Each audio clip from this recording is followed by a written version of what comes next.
मैं मर भी गया तो मेरी कब्र पे लिखना आज़ादी।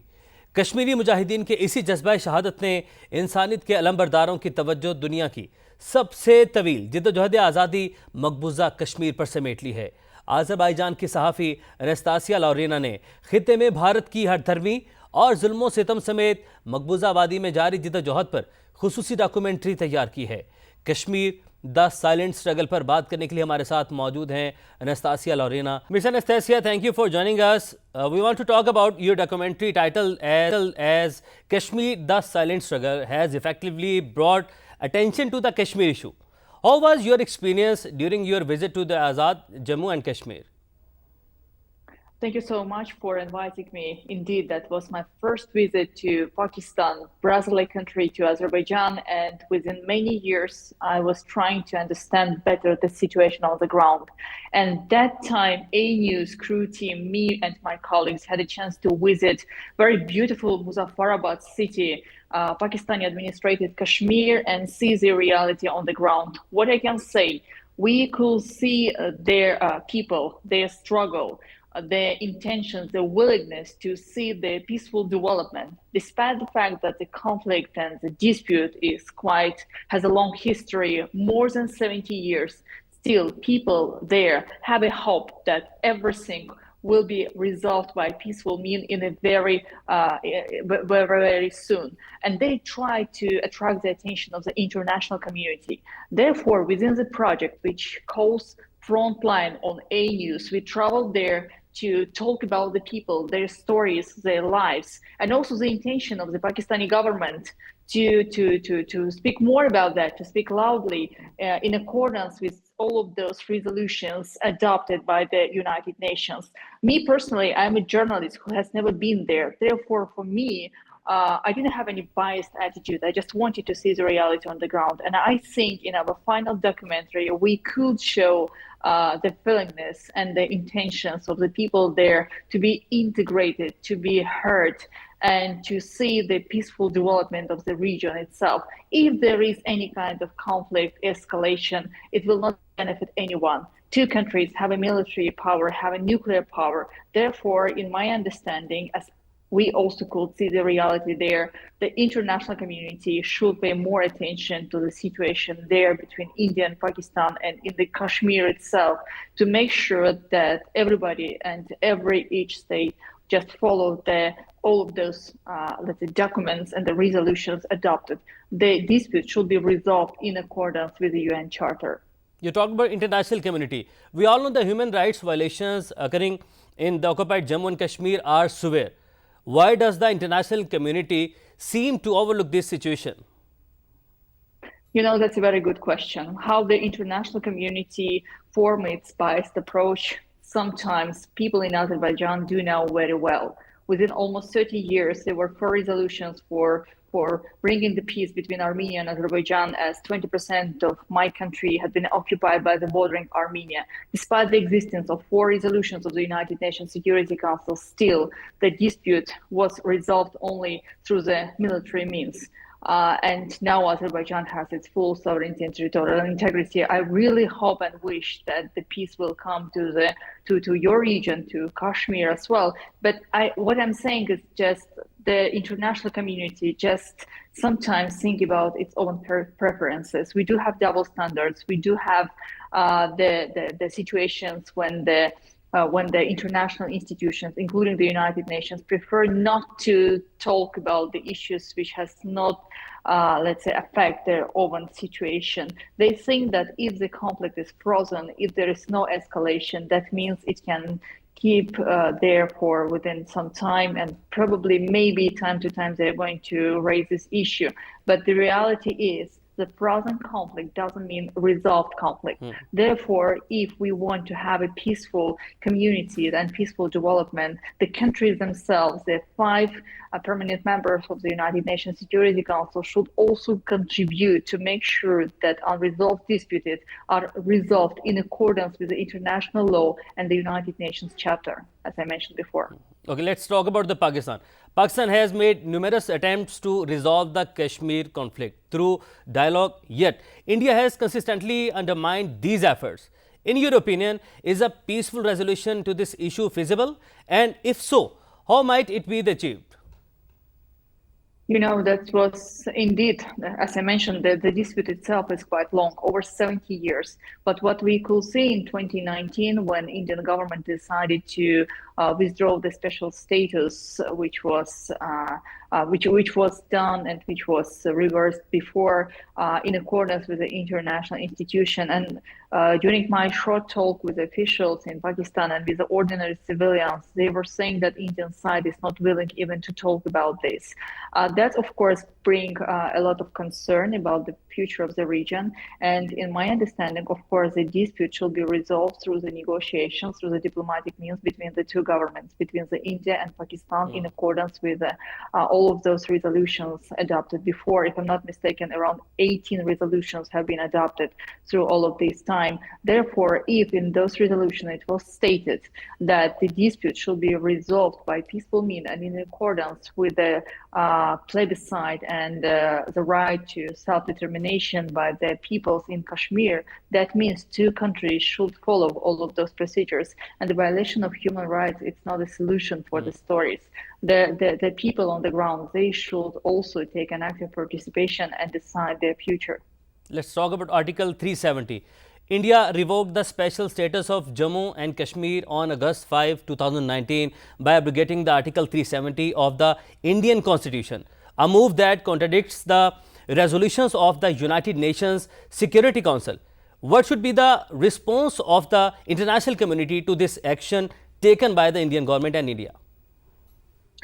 I guess in 2019, there was a response. I mean, there were some official statements made by the UN officials who say that India should also follow the adopted resolutions, in accordance with which the people in Kashmir should have a right of plebiscite and self-determination. So there were some statements made by the officials in 2019. But the problem is that the international community, the global community, raises issue only when there is a special session or a special event, or let's say 5th February, the Kashmir Solidarity Day. Within this period of time, they should and we can hear some official statements, but apart from that, there is nothing.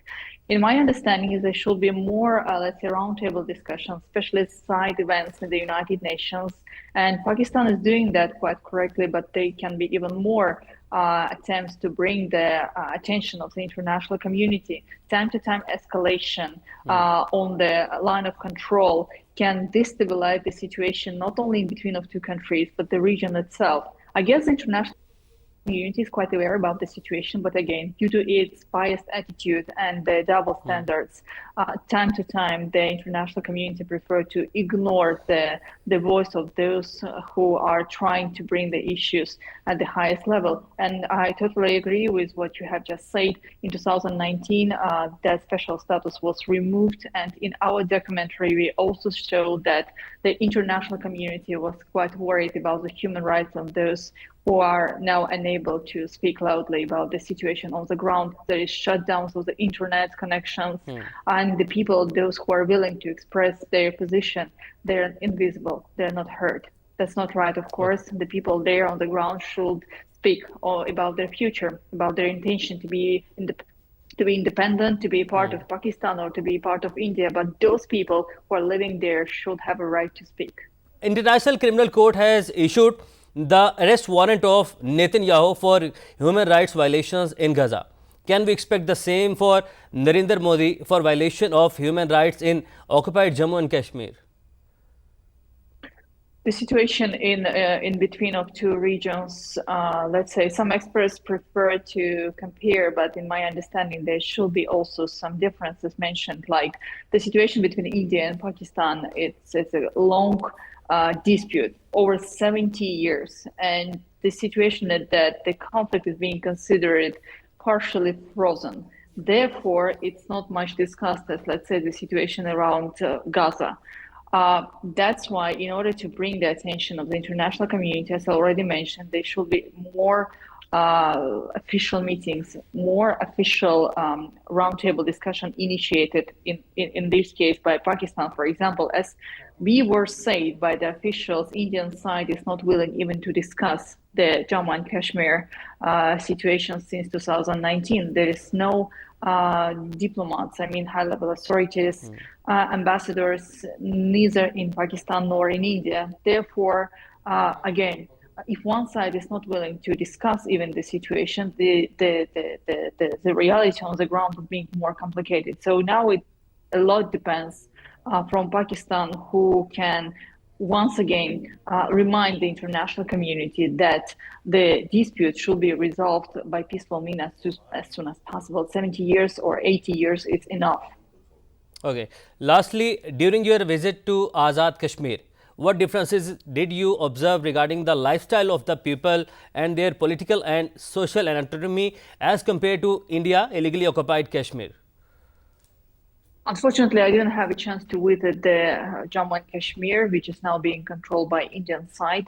We were able to visit Muzaffarabad. We were to the mountains. We had a chance to meet and talk with some people there, with the population.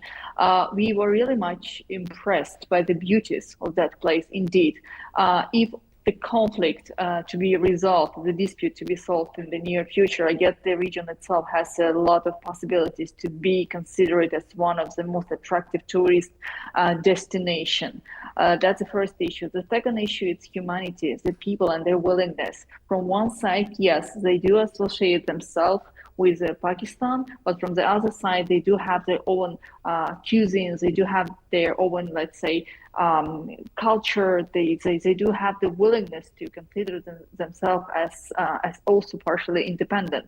And we could see that economic prosperity is going quite well. Of course, there is there's a level of unemployment still can be noticed, but the people are relying on agriculture, and they really have a lot of perspectives to be integrated to the global market within the Pakistani system and the region itself.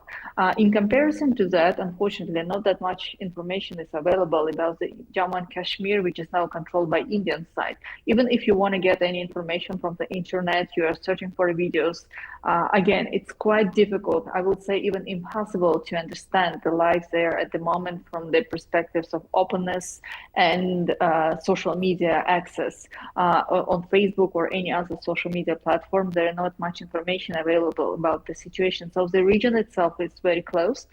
And among the latest news we could read about that, which was also stated in our film, it's a visit of Narendra Modi, Prime Minister of India, to the region itself, where he considered and he wants to see that part to be fully integrated into India.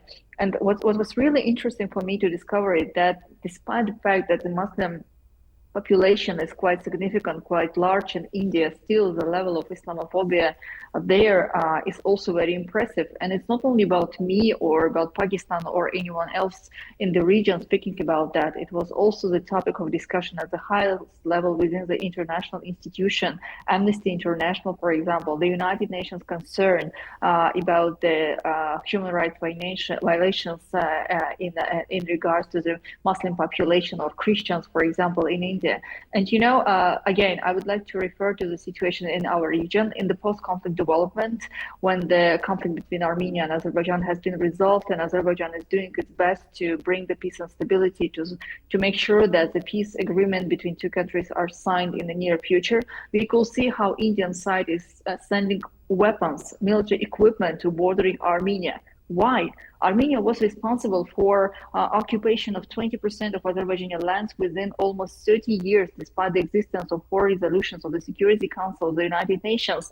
And it's Azerbaijan who won the war and restored its sovereignty and territorial integrity. And now we are who are talking about the peaceful development of the future, about economic integration. Then what is the need to send the military equipment to the occupant, to that country that was responsible for that?